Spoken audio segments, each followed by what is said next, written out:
Bienvenue dans l'émission spéciale du Forum sur le 20e Congrès national du PCC Chine-Afrique, main dans la main. Le 20e Congrès national du PCC s'est terminé avec succès le 22 octobre. Un événement considérable qui a attiré l'attention du monde entier. Et à cette occasion, nous avons invité sur notre plateau M. Xu Tiebing, qui est professeur des affaires internationales à l'Université de communication de Chine. Bonjour. Bonjour. Nous avons aussi M. Wu Zhixiang, commentateur spécial de CGTN. Bonjour. Bonjour. D'accord. Dans notre première partie d'émission, nous aurons aussi avec nous comme invité l'ambassadeur de la République démocratique du Congo en Chine, son Excellence, M. François Balomouene Nkuna. Bonjour, son Excellence. Bonjour, madame. Nous avons aussi M. Yoro Diallo, qui est ancien diplomate malien, président d'honneur de l'Association des Amis de la Chine au Mali. Bonjour. Bonjour madame. Bonjour. Nous avons M.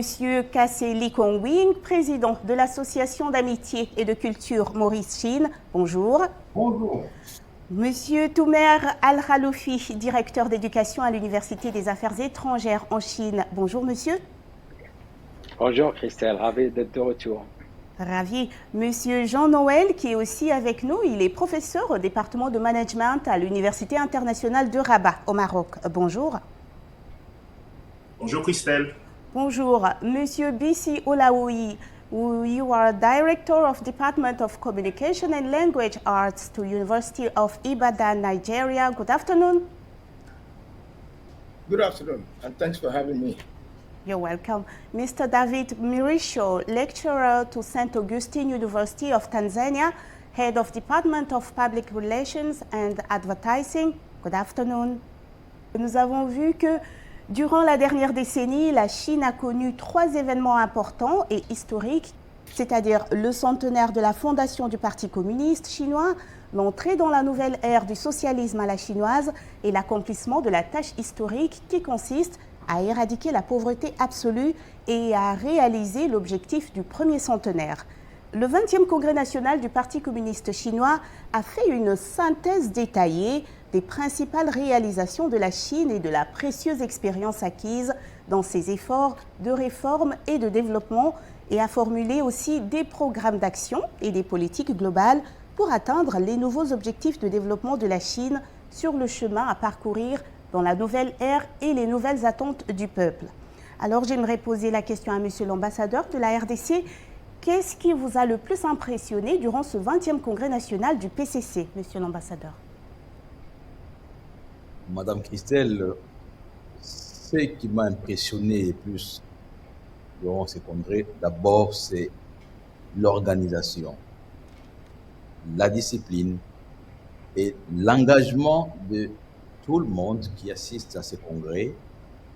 On voit qu'ils sont tous engagés vers le changement, vers l'amélioration des conditions de vie des gens. Donc, c'est cette impression d'une organisation presque parfaite, la manière dont ce congrès est tenu qui m'a beaucoup impressionné. Donc, et dans le discours du président Xi Jinping, tout a été dit et le programme à venir a été détaillé. Donc, ce qui fait que l'espoir de voir la modernisation du socialisme chinois se réaliser et s'améliorer est évident. Tout à fait. Le Congrès a souligné aussi que pour promouvoir la paix et le développement dans le monde et construire une communauté de destin pour l'humanité, la Chine renforcera la solidarité et la coopération avec les pays en développement et préservera aussi leurs intérêts communs à la lumière du principe de sincérité, de pragmatisme, d'amitié et de franchise. Monsieur l'ambassadeur de la RDC, comment voyez-vous la valeur de la construction d'une communauté de destin pour l'humanité? On parle de coopération, bien sûr, de développement. En tant qu'ambassadeur de la République démocratique du Congo, un pays africain, et faisant partie du continent africain, aujourd'hui, on n'a pas de choix que de suivre les modèles de Chine. Ces modèles qui inspirent tant les pays africains du fait d'abord d'une préoccupation majeure sur la vie des citoyens.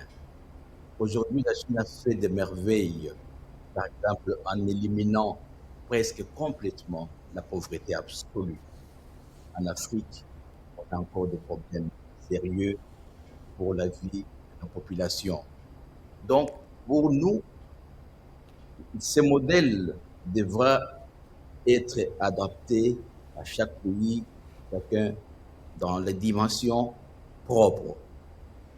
La Chine a adapté le socialisme à son type de pensée et à moderniser. Il faudra que les gens, surtout l'Afrique, puissent saisir cette opportunité et que la Chine l'assiste dans l'accompagnement afin que les relèvements des niveaux de vie de la population africaine puissent changer avec un impact réel suite à un accompagnement de la Chine. Parce que ça fait un temps que le continent africain est aujourd'hui le dernier des continents. On a eu tout le passé avec ces différentes étapes et on n'arrive pas à décoller. La Chine a connu dans un passé pas très lointain presque les mêmes conditions. La Chine qui est aujourd'hui devenue une des plus grandes puissances économiques du monde, c'est parce qu'il y a eu un effort dans tous les secteurs et cet effort et la discipline et l'organisation a fait que la Chine a enjambé. Il y a eu un accroissement fulgurant de sa croissance. Et aujourd'hui, la Chine impacte l'économie du monde. Donc, le travail et l'organisation et ces modèles, je pense que l'Afrique peut s'en inspirer et aller de l'avant. Tout à fait. Merci. Et ma question va aller à Monsieur Wu. Est-ce que vous pouvez me dire, que pensez-vous du fait que la Chine renforce la solidarité avec les pays en développement? En fait, c'est une politique constante. C'est une politique constante parce que pour nous, les Chinois, les pays en développement et la Chine font partie de la même communauté de destin. Vous savez, en 2017, le président Xi Jinping a lancé cette notion de la construction d'une communauté de destin pour l'humanité. Bon, alors pourquoi spécifiquement entre la Chine et les pays en développement? La Chine, c'est le plus grand pays en développement. Nous avons le même passé, nous avons connu le même passé. Et nous sommes confrontés à la même situation pour ouvrir notre avenir. C'est-à-dire, nous avons la même tâche dure de développement. Alors, donc, entre la Chine et les pays en développement, ça marche très fort. Bon, le président Xi Jinping a lancé aussi une initiative pour concrétiser cette idée de la construction de la communauté de destin. Voilà. Cette initiative s'appelle Ceinture et Route.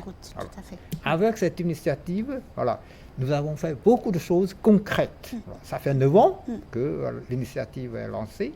Alors, donc 149 pays et 32 organisations internationales ont participé à la coopération dans le cadre de cette initiative. Il y a jusqu'à présent plus de 3000 projets précis. Beaucoup ont été déjà réalisés. D'autres sont en cours de réalisation. Voilà. Tous ces projets représentent 1000 milliards de dollars environ. Voilà, vous voyez? Alors, et jusqu'à présent, il y a déjà 43 milliards qui ont été déjà effectivement investis dans les créations des parcs industriels avec des pays en développement. Vous voyez, voilà, ce sont des projets très précis, la création des parcs industriels. Voilà, ça, c'est très important. Et ce qui a permis la création de plus de 340 000 emplois dans les pays partenaires. Voilà. Ça, c'est simplement un exemple. Il y a évidemment beaucoup d'autres. Oui, je voulais vous demander aussi, est-ce que vous pensez que le congrès du PCC pourrait être une source d'inspiration pour d'autres pays? Ben, je pense que oui, parce que le modèle chinois, la Chine partage en effet ses expériences de gouvernance avec les pays partenaires. Voilà. Donc l'ambassadeur de la RDC vient de dire que c'est un modèle qui pourra servir aux autres pays en développement. Je suis d'accord parce que moi-même j'ai passé quelques années justement dans le pays de l'ambassadeur qui vient de prononcer son intervention en RDC. Voilà. Bon. Donc je connais, c'est pour ça que j'ai dit, la Chine et les autres pays en développement partagent le même passé et sont en face à la même situation de développement. Nous avons les mêmes tâches à accomplir pour le développement. Donc ce que fait la Chine, en effet, peut inspirer les autres pays. C'est pour ça qu'il y a des échanges entre la Chine et les autres pays dans ce domaine. D'accord. Le 20e congrès national du PCC, le Parti communiste chinois s'est donné pour tâche centrale d'unir et de conduire les peuples chinois multiethniques pour réaliser les objectifs du deuxième centenaire, c'est-à-dire faire de la Chine un grand pays socialiste moderne dans tous les domaines et promouvoir de manière exhaustive le grand renouveau de la nation chinoise grâce à la modernisation. J'aimerais poser la question à M. Diallo. D'après vous, quel est le rôle que le PCC doit jouer et quels sont les atouts pour la réalisation de sa mission centrale? On parle des atouts de gouvernance, bien entendu. M. Diallo. Merci madame. Oui. Je voulais dire d'abord que le Parti communiste chinois est un grand parti. Sinon, je dirais un parti de plus de 97 millions d'adhérents actifs. Et ce parti a une histoire. Et cette histoire remonte à sa naissance en 1921. Depuis cette date-là, nous avons compris dans les textes existants que le parti s'est donné comme objectif de conduire le peuple chinois au sommet de la montagne. Elle a réuni les grands patriotes, a réuni le peuple pour mener de grandes marches. Et c'est parce qu'elle a fait adhérer le peuple à sa philosophie, à sa conception, à son engagement, qu'elle a les moyens de faire aboutir les désirs des peuples, les aspirations des peuples chinois à vivre une vie meilleure. Et c'est ce rôle qu'elle est en train de jouer aujourd'hui. Et c'est pourquoi lorsque nous remarquons, nous examinons la décade qui vient de se passer, de 2012 à nos jours, ce parti, avec le leadership de Xi Jinping, a démontré sa capacité de faire rayonner la culture chinoise, de faire rayonner le système chinois de gouvernance, mais aussi de sacrifices pour le peuple. C'est pourquoi les grandes réalisations qui ont été évoquées par le président sont des réalisations qui ont été qualifiées par tout le monde entier de véritables miracles humains. Et nous pensons qu'aujourd'hui, avec l'initiative de la modernisation à la chinoise, le peuple chinois aura encore d'amples réussites et d'amples réalisations à montrer en exemple au monde en développement et particulièrement au monde africain. Et pour dire que au monde africain, le copier-coller n'est pas du tout un système qui peut faire évoluer les peuples et qui peut faire réaliser les aspirations des peuples au bonheur. Chaque peuple, chaque pays, chaque culture a son histoire et ses réalités. Et nous pensons que l'attachement à ces réalités sont des caractéristiques propres au Parti communiste chinois pour le bonheur des peuples chinois et aussi pour le bonheur des peuples entiers à travers le monde. Tout à fait. Merci, Monsieur Diallo. Nous rappelons que le président Xi Jinping s'est engagé le 16 octobre à améliorer le bien-être et la qualité de vie du peuple chinois en soulignant que l'État, c'est le peuple et le peuple, c'est l'État. Alors, si le PCC, en s'appuyant sur le peuple, a pris le pouvoir et continue de gouverner, c'est parce qu'il y a eu et conserve toujours le soutien du peuple. J'aimerais poser la question à M. Kasseli Kongwing. Que pensez-vous du fait que le PCC donne la priorité au peuple? Le PCC est une émanation du peuple, ce qui est différent dans d'autres pays qui se clament de la démocratie, où le parti au pouvoir est totalement déconnecté du peuple. En Chine, le peuple, la nation, le parti et l'État font une seule entité. Et c'est seulement quand il y a cette union parfaite entre le peuple et le parti et le leadership qu'un pays peut faire des progrès et des avancées aussi grandes que ce qu'a fait la Chine. Donc, comme on dit en anglais, putting people first. Le Parti communiste chinois a donné le peuple chinois toute la priorité nécessaire et tout ce que fait le gouvernement chinois et le Parti communiste chinois, c'est dans l'intérêt suprême du peuple. Et donc, nous avons pu constater les résultats. Moi, je vais vous donner un exemple concret. Moi, je suis un Africain. Je suis un Africain d'origine chinoise, parce que je suis né à l'île Maurice. Quand je suis rentré dans le village ancestral de mes parents, j'avais vu une misère vraiment noire il y a 40 ans de cela. Mais en moins de 30 ans, quand je révisais la Chine, il y a une dizaine d'années de cela, j'ai vu que les gens vivaient mieux que les gens à l'île Maurice. Aujourd'hui, l'île Maurice compte un PIB par tête d'habitant inférieur que le PIB par tête d'habitant de la Chine. Vous pouvez vous rendre compte quel progrès a été fait par la Chine quand la Chine a 1,4 milliard de population, tandis que Maurice n'a que 1,2 million de population, c'est-à-dire moins d'un dixième de % de la population de la Chine, et que son PIB par tête d'habitant est supérieur que celui de Maurice.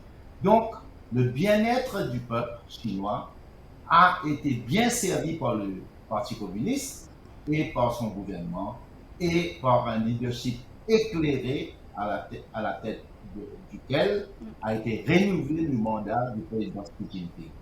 Maintenant, je vais vous donner un autre exemple.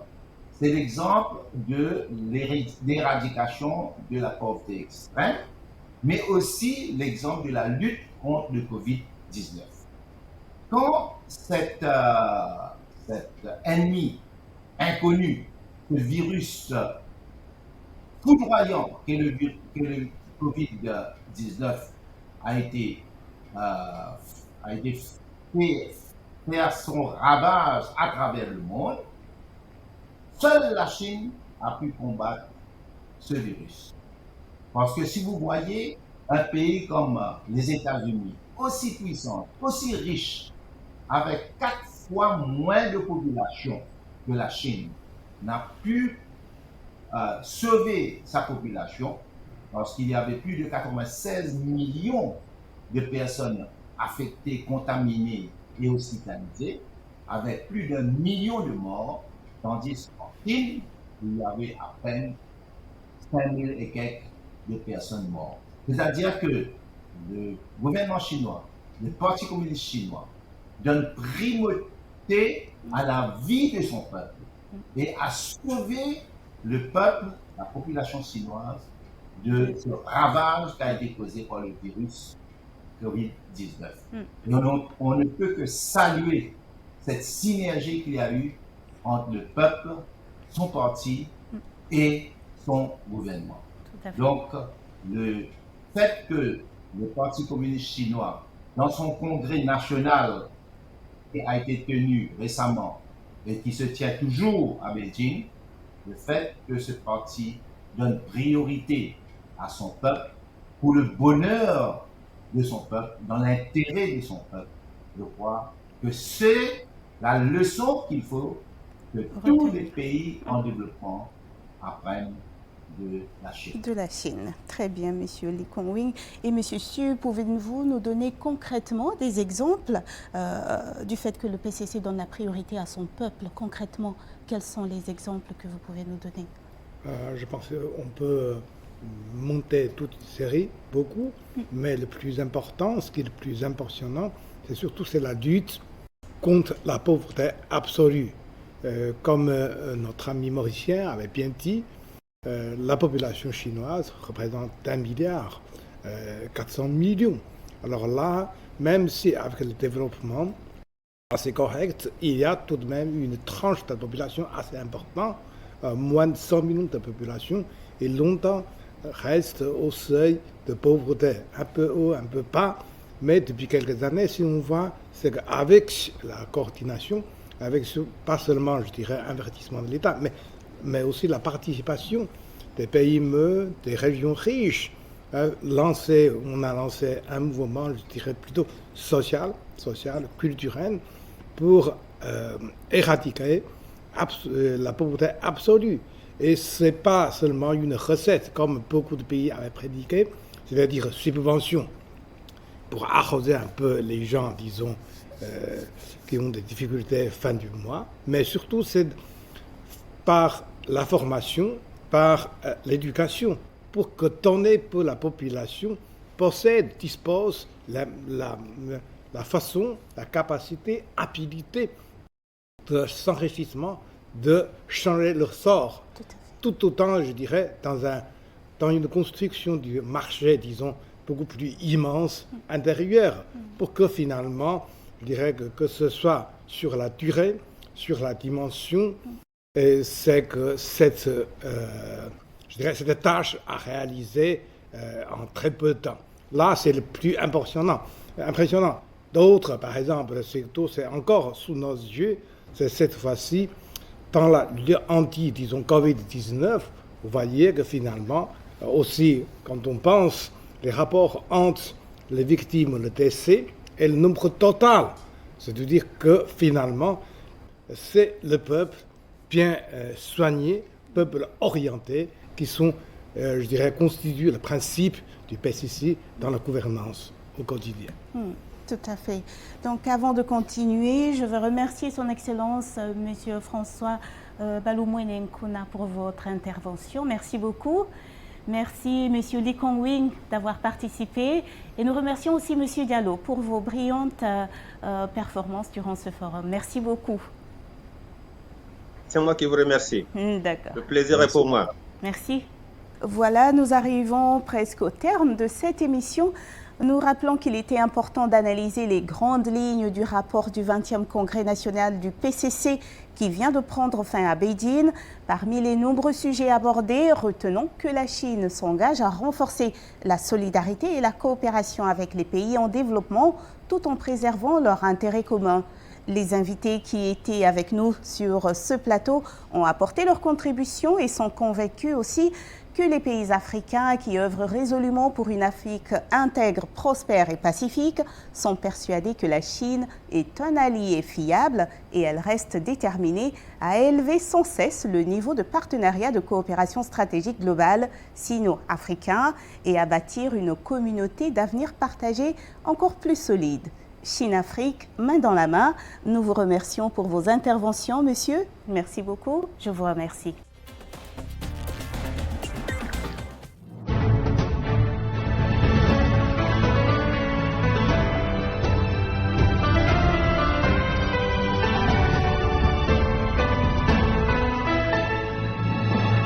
En effet, depuis son inauguration en 2013, l'initiative Ceinture et Route est devenue une signature historique de la réponse de la Chine aux défis économiques mondiaux auxquels sont confrontés les pays en développement au XXIe siècle.